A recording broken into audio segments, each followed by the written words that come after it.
everyone, good morning. Okay, today we will continue with Vistas chapter 4, the enemy, part 2. I am on page 30. Okay, so we saw that the Sadao and Hana, they had decided that they will help out, and as he was a doctor, Sadao, he could not just leave the person in that manner. So they tried to bring him home. Let's see. You mean die from the operation? Hana asked. Okay, I have stopped in the previous line that Sadao touched him or examined him, and he could make out that he was around 25 years old. You mean die from the operation? Hana is asking that if you are going to operate and he would die and so on. Yes, Sadao said. Hana considered this doubtfully, and when she did not answer, Sadao turned away. Okay, she did not agree, and then they both separated and engaged in their work. And at any rate, something must be done with him, he said, and first he must be washed. He went quickly out of the room, and Hana came behind him. She did not wish to be left alone with the white man. So the doctor said that first and foremost thing is that we should wash him. And so saying that, Sadao moved forward and Hana was left alone. But she did not want it. She did not want to be left alone. So she also went back with Sadao. He was the first she had seen since she left America, and now he seemed to have nothing to do with those whom she had known there. Okay, while Hana was in America, she was knowing all these Americans, and she knew many of these people. But now, as they are enemies, she said that it's long back, and she has nothing to do with any Americans. Here, he was her enemy, a menace, living to be dead, living or dead. Saying here he is an enemy. So either let him die or live, she doesn't bother, because an American is the enemy of a Japanese. She turned to the nursery and called Yumi. Nursery is the place where her children were, okay, in that room. So she went there and called Yumi. Who is Yumi? The caretaker of the children. Okay, but the children heard her voice, and she had to go to for a moment and smile at them and play with the baby boy, now nearly 3 months old. Okay, she called Yumi, but the children were there, and as they heard the voice of the mother, then she had to go there and just caress them or just talk to them. And she had a child who was just 3 months old. Over the baby's soft black hair, she motioned with her mouth, "Yumi, come with me." Okay, and then the child was too small, so she, as a motherly feeling, she couldn't stop. So she just caressed her on the hair, and then she asked Yumi to follow her. "I'll put the baby to bed," Yumi replied. "He is ready." So she must have got the baby ready. So Yumi said that she'll put the baby to bed, and then she will follow her. She went with Yumi into the bedroom next to the nursery and stood with the boy in her arms while Yumi spread the sleeping quilt on the floor and laid the baby between them. Okay, so Yumi put the baby, and now she is to follow Sadao's wife Hana. Then Hana led the way quickly and softly to the kitchen. The two servants were frightened at what their master had just told them. Yumi and another servant, by now Sadao had told them that he had got a man and he is the enemy, whatsoever the story was. Okay, and these two servants were very happy. Sorry, very frightened. The old gardener, who was also a house servant, pulled the few hairs on his upper lips. Means he was terrified. Okay, so when he was gardener, he was to work in the garden also and help in household work. So he also came to know about the enemy or the man. The master ought not to heal the wound of this white man, he said bluntly to Hana. This gardener is saying that he was also a Japanese. So for everyone, these white people are enemies. So he is telling that master would have not taken care of him, or would have not tried to heal this person. Okay, he is saying that this white man, and who is straight away he is telling to Hana, the wife of Sadao. The white man ought to die.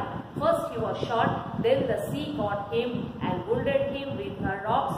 If the master heals what the gun did and what the sea did, they will all take the revenge on us. Okay, this man was a little bit superstitious sort of a person. So he was also bug sick, this man, and he also did not want to save that man. So he is telling Hannah that, see, this man doesn't deserve to be taken care of. First of all, he is saying that he should die. He is saying, first of all, he was shot by a gun. Then the sea rocks had wounded him. At the same time, he is telling, and now if master tries to save him or he heals his wound, then this sea and other elements, they would take revenge on the master.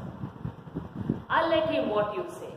I'll tell him what you say. Hannah replied courteously, but she herself was also frightened. She did not, even though she was the master, she very courteously and in a polite manner replied that, yeah, she will definitely tell it to whom? To Sadao. Although she was not superstitious as the old man, could it never be well to help an enemy? Nevertheless, she told Yumi to fetch the hot water and bring it to the room where the white man was. Okay, and then she said, yeah, she will see to the matter. She told the gardener, and then she is asking to herself that if why as per humanity also can't we help anyone? And then she moves to Yumi and asks her to get some hot water because she has to wash the enemy. She went ahead and slid back the partition, means the cover or the curtain, whatever it might be. Sadao was not yet there. Yumi, following, put down her wooden bucket. Okay, Yumi came with the bucket of hot water and kept it there. There she went over to the white man, and when she saw him, her thick lips folded themselves into stubbornness. She went, after keeping the bucket, Yumi went to see the white man. And after seeing him, the expression was such that she was stubborn, means she was determined not to help the man. I have never washed a white man, she said, and I'll not wash so dirty a one now. She was very adamant that she has never washed any white man, and now she will never do that. There was so fierce a look of resistance upon Yumi's round, dull face that Hannah felt reasonably afraid. Okay? And she so bluntly, till now she has never denied of doing any work, but now this time she was very stubborn, and looking at her, Hannah also got afraid that what she is going to expose us or whatsoever. After all, if the servant should respect something, that was not as if it happened. Saying that as after servants will respect, but the things, what the situation is, so we cannot blame them. Very well, she said with dignity.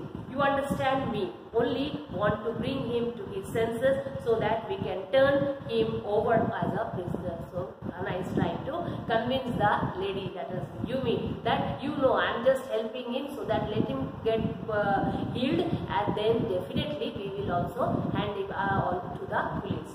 We don't want to keep him. Very well, she said, and I have nothing to do with it. Yumi said, I am a poor person and it's not my business. No, she did not want to pay attention to whatever Hannah was telling. So she saying, as it I am a poor person and I don't give a damn, I am not bothered about what happens with that man. Then please, Hannah said gently, return to your own work. Hannah, they was very polite enough. Said, okay, fine, I'll take care of it. You just go back to your work. At once Yumi left the room, but this left Hannah with the white man alone. She might have been too afraid to stay had not her anger at Yumi's stubbornness now sustained. Okay, so now Yumi had left and Hannah was left alone with the white man. And then she was angry with Yumi, but then by now her anger has sustained, means lessened. So she was with the man, but not alone, even though afraid, she stayed back. Stupid Yumi, she muttered fiercely. Is this anything but a man and a wonderful and a wounded, helpless man? Then she was muttering, showing the anger towards Yumi or to herself. She's saying that, what nonsense, okay? This man, after all, he is wounded, and a wounded man should be taken care of. In the conviction of her own superiority, she bent impulsively and untied the knotted rugs that kept the white man covered. Okay? she bent down and now tried to untie the rags and all the clothes, whatever was trying to remove. When she had his breast bare, she dipped the small clean towel that Yumi had brought into the steaming hot water and washed his face carefully. Then she started wiping his face and things. The man's skin, though rough with exposure, was of a fine texture and must have been very blonde when he was a child. Because she was saying that he was everywhere, dirt was their thing, but when he was exposed and she was trying to clean it. They say that he had a good texture and maybe he was as a child, he must have been very strong. While she was thinking these thoughts, though not really liking the man better now that he was no longer a child, she kept on washing him until his upper body was quite clean. Okay, she was thinking all these things, that as a child maybe he was very strong enough and all this, but then again the thought that he was an enemy came in his mind and said, what has she to do with whether he was a blonde child or whatsoever? And she started, by now the upper portion of the body was clean. But she dared not turn him over. Where was Sada? She did not take the daring to turn and then clean the other part of the body. And she was searching for Sada. So she said, where is Sada? Now her anger was ebbing as she was anxious again, and she wrote down anger was lessening. Wiping her hands on the wrong towel. Okay? The towel which she used to clean her hands by mistake, she wiped her hands by the wrong towel. That lest the man be chilled and put the quilt over him, and said that maybe after cleaning he must be feeling cold, so she put the quilt over him. Sadav, she called softly. He had been out to come in when she called. Okay? She called and Sada was as it is about to enter. He was at the door and then Hana called him. His hand had been on the floor and now he opened it. She saw that he had brought with him surgeon's emergency bag and that he wore his surgeon's coat. Found as he called Sada. Sada was as it is ready with a coat and emergency operation kit, and he was ready to do the operation. You have decided to operate, she cried. Means now she saw that he is ready with the kit and the clothes and coat, everything. So she is telling that, okay, then you are ready to clean him. Okay, yes, she said, fetch the towel. Yes, he said shortly. He turned his back to her and unfolded a sterilized towel upon the floor of the tocardum above a cloth and put his instruments out upon it. Okay, tocardum is a table or the cloth into this thing, and she opened the operation kit and kept it on the floor. Fetch towels, he said. Fetch means get some towels. She went obediently, but now anxious. But how anxious now? Okay, to the linen shelves and took out the towels. She went and took the towels. There ought also to be old pieces of matting so that the blood would not run the fine floor. Okay, while the operation was going on, she wanted to give some mats underneath so that the floor doesn't get dirty or stained by the blood of this man. She went out to the blank veranda where the gardener kept strips of matting with which she could protect the delicate shrubs on cold nights, and took an armful of them. She got the mat, and as it is, gardener kept outside, so to protect the plants from the severe cold, he used to use that. But when she went back into the room, she saw that this was useless. The blood had already soaked through the packing in the man's wound and had ruined the mat under him. There was a mat under him, and by the time she got the others, we saw that as it is, the blood had strained down and it has already spoiled the mat which was underneath. Oh, the mat, she cried out. She was worried that the mat has got spoiled. Yet it is ruined, Sadav replied. Yes, it is ruined, Sadav replied. As though he did not care. He accepted, but her voice, Sadav's voice was as if he did not bother whether the mat is spoiled or so not. Help me to turn him, he commanded. Asked Hana to help him to turn the boy.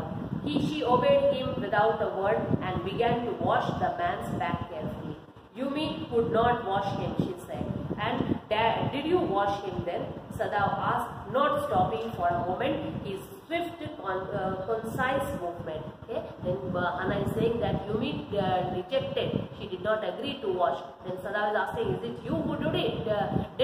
But then he did not wait for the answer. He was continuously, his hands were moving with the task, whatever he was to do. Yes, she said. He did not even seem to hear her, but she was used to his absorption when he was at work. Okay, Sadav was not even looking at her, and as if it felt that he was not listening carefully whatever she was saying. But then she is used to, because she knew that whenever Sadav is absorbed in his work, then he doesn't give fluent replies. She wondered for a moment if it mattered to him what was the body upon which he worked, so long as it was for the work he did so excellently. Okay, she was wondering that earlier he was thinking, is an enemy, should he do it or not, but now as a doctor, when he is trying to operate or trying to take care of the wound of the patient, then he is so absorbed that he forgets who the man before him is.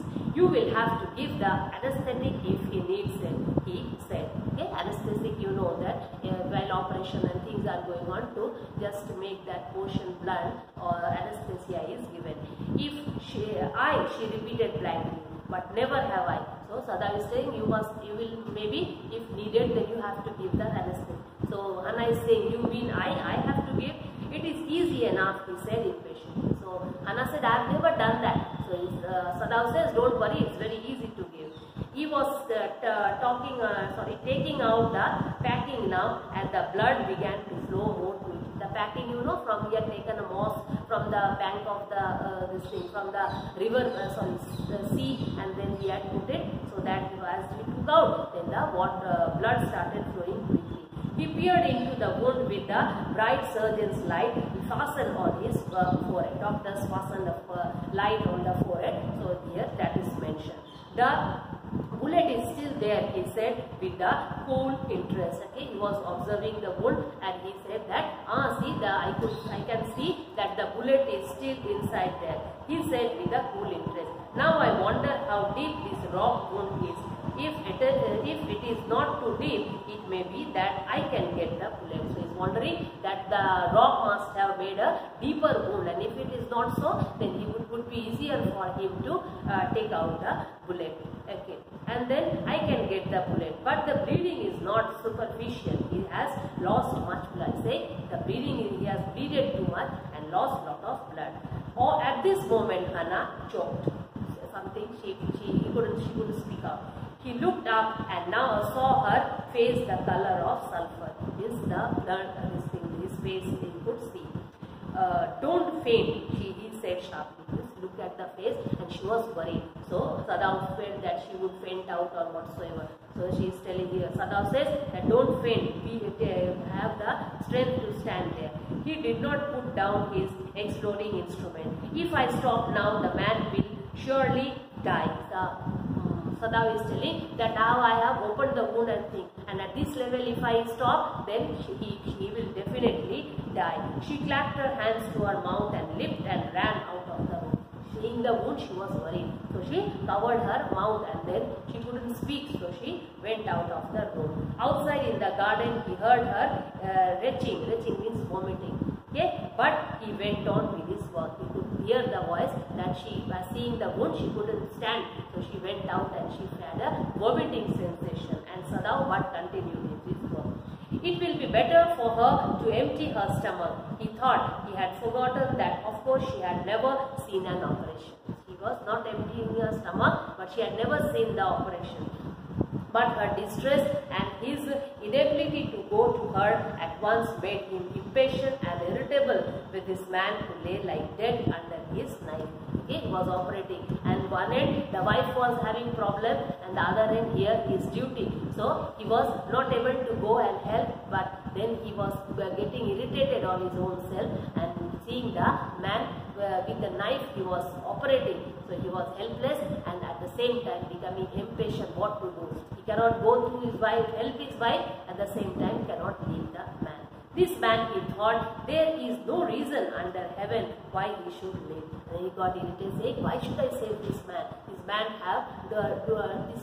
doesn't have the right to live. Unconsciously, this thought made him ruthless, and he proceeded swiftly. In his dream, the man moaned, but Sadao paid no heed except to mutter at him. Okay, and then the man was the enemy, laid unconsciously. Sadao started or continued with the operation, and in between the man moaned because of the pain he was exerting. Moan, he muttered, groan if you like. I am not doing this for my own pleasure. In fact, I do not know why I am doing it. And Sadao got irritated and said, you keep on moaning. I myself don't know why I am trying to help you. Why am I doing this? Thank you. I continue in the next lecture, the rest of